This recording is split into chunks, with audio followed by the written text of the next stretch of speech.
दिल्ली में party high command से मिलने के बाद भी यूपी के डिप्टी सीएम केशव प्रसाद मौर्य के तेवर नरम नहीं पड़े हैं।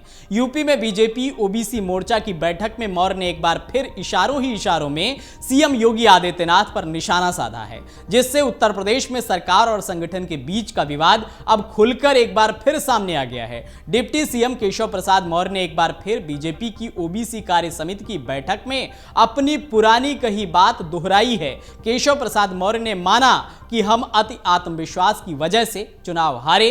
उन्होंने कहा कि सरकार के बल पर चुनाव नहीं जीता जाता, पार्टी ही चुनाव लड़ती है और पार्टी ही चुनाव जीतती भी है। चुनाव सदा पार्टी लड़ती है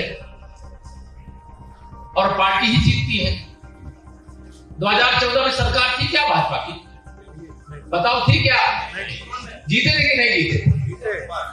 2017 में सरकार थी क्या? जीते थे कि नहीं जीते थे? लेकिन जब सरकार नहीं थी तब जीते, और जब सरकार आ गई तो थोड़ा सोचे कि अब तो सरकार के बल पे चुनाव नहीं जीता जाता, पार्टी ही लड़ती है, पार्टी ही जीतती है।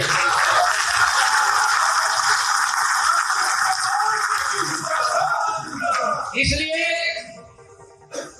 अब 2024 में जो चूक हुई उसको भूल करके 2027 में पार्टी की ऐतिहासिक विजय का, 2017 का भी रिकॉर्ड तोड़ने का लक्ष्य लेकर के अपने अपने जिले में, अपने अपने विधानसभा क्षेत्रों में, अपने अपने कार्य क्षेत्रों में डट जाने का काम करिए। तैयार हो?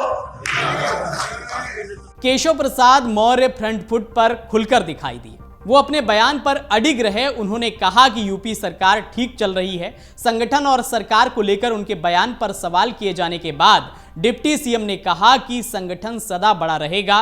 पिछड़ा वर्ग को साधने के लिए बीजेपी ने सोमवार को ओबीसी कार्य समिति की बैठक की थी। बैठक में प्रदेश के दोनों डिप्टी सीएम केशव प्रसाद मौर्य और ब्रजेश पाठक मौजूद रहे। इधर यूपी में आज से विधानमंडल का मानसून सत्र शुरू हो गया है। सत्र से पहले लखनऊ में सीएम योगी ने विधायक दल की बैठक बुलाई थी, जिसमें दोनों डिप्टी सीएम केशव प्रसाद मौर्य और ब्रजेश पाठक शामिल हुए थे। ये इसलिए और अहम हो जाता है क्योंकि पिछले कुछ समय से दोनों डिप्टी सीएम मुख्यमंत्री योगी आदित्यनाथ से दूरी बनाए हुए थे।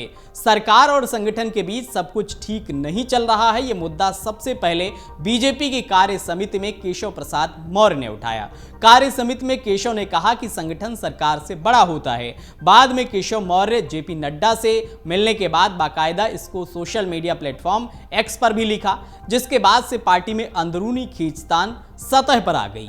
बीजेपी ओबीसी मोर्चा की बैठक में केशव प्रसाद मौर्य ने अखिलेश यादव और उनकी पार्टी सपा पर भी हमला बोला।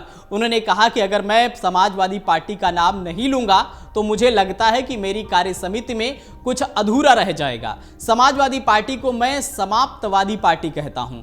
कांग्रेस का मोहरा बन चुके सपा बहादुर अखिलेश यादव जी बहुत योजनाबद्ध तरीके से पिछड़ों और दलितों को धोखा देकर अपने पतन की शुरुआत कर चुके हैं। माता प्रसाद पांडे जी नेता प्रतिपक्ष बने हैं, मैं उनको बधाई देता हूं, लेकिन अखिलेश यादव की असलियत सामने आ गई है। केशव प्रसाद मौर्य ने कहा कि अखिलेश यादव को सब पता होना चाहिए कि उनके बारे में किसी को कोई भ्रम नहीं है। उत्तर प्रदेश के अपराधियों और माफियाओं और भ्रष्टाचारियों का यदि कोई सरगना है तो अखिलेश यादव एंड कंपनी है। अगर वह ये कहें कि समाजवादी पार्टी का अपराधियों से रिश्ता कभी खत्म हो सकता है क्या? अगर रिश्ता खत्म हो गया तो मुझे समाप्त करने की जरूरत नहीं पड़ेगी। दरअसल उत्तर प्रदेश की राजनीति में हर दल पिछड़ा वर्ग को साधने की कोशिश करता है। इस बार आम चुनाव के नतीजे आए तो कहा गया कि नाराज पिछड़ा वर्ग ने इस बार बीजेपी से दूरी बना ली है। इसी लेकर तमाम चर्चाएं भी शुरू हो गईं। लोकसभा चुनाव में बीजेपी ने यूपी में 33 सीटें जीती, जबकि 2019 के चुनाव में 62 सीटों पर जीत हासिल की थी। इससे पहले 2014 में बीजेपी ने यूपी में 71 सीटों पर जीत हासिल की थी। इस बार कमजोर प्रदर्शन में पिछड़ा वर्ग की नाराजगी भी एक महत्वपूर्ण कारण माना जा रहा है। यूपी में पिछड़ा वर्ग यानी कि ओबीसी की आबादी कुल जनसंख्या का लगभग 50% है, जो चुनावी दृष्टि से एक महत्वपूर्ण वोट बैंक है। यूपी लोकसभा चुनाव में इस बार सबसे ज्यादा 37 सीटें सपा ने जीती हैं। कांग्रेस ने 6 सीटों पर जीत हासिल की है। बीजेपी के सहयोगी दल आरएलडी ने 2, अपना दल एस ने 1 सीट पर जीत हासिल की है, जबकि बसपा का खाता नहीं खुल सका है। अगर आप ये वीडियो YouTube पर देख रहे हैं तो हमारे चैनल को सब्सक्राइब करें और बेल आइकन को दबाना ना भूलें। अगर आप Facebook पर ये वीडियो देख रहे हैं तो हमारे पेज को लाइक करें।